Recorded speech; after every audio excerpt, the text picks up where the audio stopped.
Hi hello, నేను మీ విజయ్ కుమార్ ఎల్లూరి. కొత్త ration కార్డులకు ముహూర్తం, ఇది ఈరోజు మనం తెలుసుకోబోయేటువంటి న్యూస్.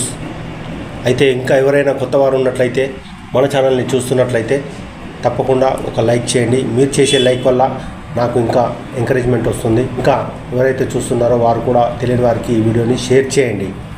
ఇక మనం సూటిగా సుత్తి లేకుండా టాపిక్లోకి వెళ్ళిపోదాం. కొత్త రేషన్ కార్డుల కోసం ఎదురు చూసే వారికి గుడ్ న్యూస్.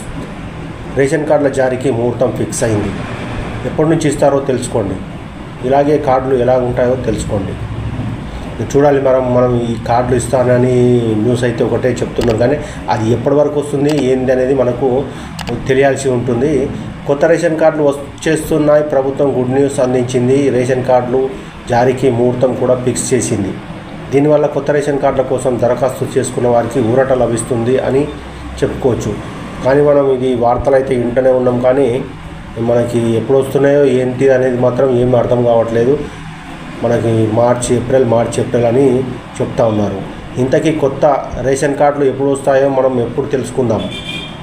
ఉగాది పండుగ రోజు కొత్త రేషన్ కార్డులు లబ్ధిదారులకు చేరనున్నాయి. ఇప్పటికే ఈ అంశంపై సీఎం రేవంత్ రెడ్డి గారు అధికారులకు ఆదేశాలు జారీ చేశారు. ఇక ఇదైతే మాట ఎప్పటి నుంచో వింటున్నాం మనం. ఉగాది వరకల్లా కొత్త రేషన్ కార్డులు ఉగాది నాడు ఇస్తారని మాత్రం మనం పాత న్యూసే ఇది వింటూ ఉన్నాము. కానీ మళ్ళీ ఒకసారి న్యూస్లో రేవంత్ రెడ్డి గారు చెప్పారని ఒక న్యూస్ వచ్చింది. అంతేకాకుండా రేషన్ కార్డులు ఎలా ఉండనున్నాయో, ఏ రంగంలో ఉండనున్నాయో కూడా తెలుస్తోంది. కొత్త రేషన్ కార్డుల నమూనాను రేవంత్ రెడ్డి ఫైనల్ చేశారు. లేత నీలిరంగులోకి కొత్త రేషన్ కార్డులు ఉండనున్నాయని సమాచారం. కొత్త రేషన్ కార్డులు అందరూ చాలామంది చాలా టాపిక్లలో వస్తున్నాయి. ఏటీఎం కార్డులలో మాదిరిగా ఉంటాయని చెప్తా ఉన్నారు. మరి ఎంతమంది అయితే రేషన్ కార్డులకు అప్లై చేసుకున్నారో మరి వారు కూడా ఎప్పుడు వస్తుందా అని ఎదురు చూస్తూ ఉంటారు. మరి వారి కార్డులు ఎంతగానో తిరుగుతూ ఉన్నారు. రేషన్ కార్డులపై సీఎం రేవంత్ రెడ్డి ఫోటో, అలాగే ఉత్తమ్ కుమార్ రెడ్డి ఫోటో రెండు కూడా ఉండనున్నాయి. అంతేకాకుండా రేషన్ కార్డులపై క్యూఆర్ కోడ్ కూడా ఉండనుంది. ఇలా కొత్త రేషన్ కార్డులు ఉంటాయని చెప్పుకోవచ్చు. ఇక మనకు ఆ కార్డుల పైననే క్యూఆర్ కోడ్, మొత్తం మన డేటా అంతా అందులోనే ఉంటుంది. ఎంతమంది పిల్లలు ఉన్నారు, ఎక్కడున్నారు, ఏంది అనేది మొత్తం దానిపైనే కార్డు పైనే ఉంటుందని ఈ యొక్క సమాచారం. అలాగే రేషన్ కార్డు కలిగిన వారు కూడా వాటి స్థానంలో కొత్త రేషన్ కార్డు పొందే ఛాన్స్ ఉంటుంది. అంటే అందరికీ కూడా కొత్త నమూనాతో రేషన్ కార్డులు లభిస్తాయి. రాష్ట్రంలో దాదాపు 80 లక్షల రేషన్ కార్డులు ఉన్నట్లు తెలుస్తోంది. ఈ పాతవి ఉన్న వాళ్ళకు కూడా ఇవి కొత్తగా అప్డేట్ చేసి కార్డులు అయితే ఇవ్వనున్నారని ఒక న్యూస్ అయితే వస్తుంది మనకి.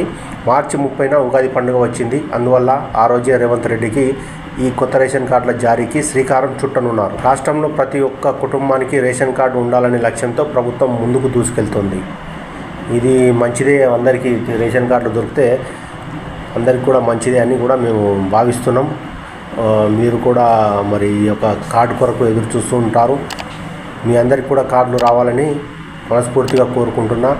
కాగా ఇప్పటికే చాలామంది కొత్త రేషన్ కార్డుల కోసం దరఖాస్తు చేసుకున్నారు. ఈ నిరంతర ప్రక్రియ, ఇది ఎప్పటికీ నిరంతర ప్రక్రియ అంట. ఎవరికైతే రాలేదని సందేహపడాల్సిన అవసరం లేదు. వాళ్ళు కూడా మరి ఈ సేవకు పోవచ్చు, రాలేకుంటే మళ్ళీ ఈ సేవలో దరఖాస్తు చేసుకోవచ్చని ఈ యొక్క ప్రభుత్వం అయితే చెప్తుంది. ఏవైతే కొత్త న్యూస్ అయితే వస్తున్నాయో అవి మీకు ఖచ్చితంగా అప్డేట్ అవుతుంది. ఇక మనం కొత్త రేషన్ కార్డు కోసం దరఖాస్తు చేసుకున్న వారు కొన్ని విషయాలు తెలుసుకోవాలి. పెళ్ళైన మహిళలు పాత రేషన్ కార్డులో పేరు తొలగించుకోవాల్సి ఉంటుంది, లేదంటే వీళ్ళకు కొత్త రేషన్ కార్డులు రావు. ఎవరైతే పాత రేషన్ కార్డులు అయితే ఉన్నారో మహిళలు కానీ ఇంకా వేరే వాళ్ళు అమ్మా నాయనతో కలిసి ఉన్నప్పుడు అవన్నీ పాత రేషన్ కార్డుల పేర్లు ఉంటే ఆ పేర్లు ముందుగా తొలగించుకోవాలి. దాని తర్వాత మీరు కొత్త రేషన్ కార్డుకు అప్లై చేస్తే దానికి మీకు కొత్త రేషన్ కార్డుకు పొందేందుకు మీకు వెసులుబాటు కలుగుతుంది. కొత్త రేషన్ కార్డు అప్లై చేసుకున్న వారు స్టేటస్ ఫోన్లోనే చెక్ చేసుకోవచ్చు. దీనికోసం అధికారులు చుట్టూ కాళ్ళు తిరగాల్సిన పని లేదు. దీనివల్ల ప్రజలకు కూడా సమయం ఆదా అవుతుంది. మనం కొత్త రేషన్ కార్డు అప్లై చేసుకున్నామంటే మీ సేవది అప్లికేషన్ నెంబర్ తీసుకొని అందులో మనం రేషన్ కార్డులలో చెక్ చేసుకోవచ్చు. స్టేటస్లో ఆన్లైన్లో కూడా మనం చెక్ చేసుకోవచ్చు. ఓకే అండి, ఇది ఈరోజు న్యూస్.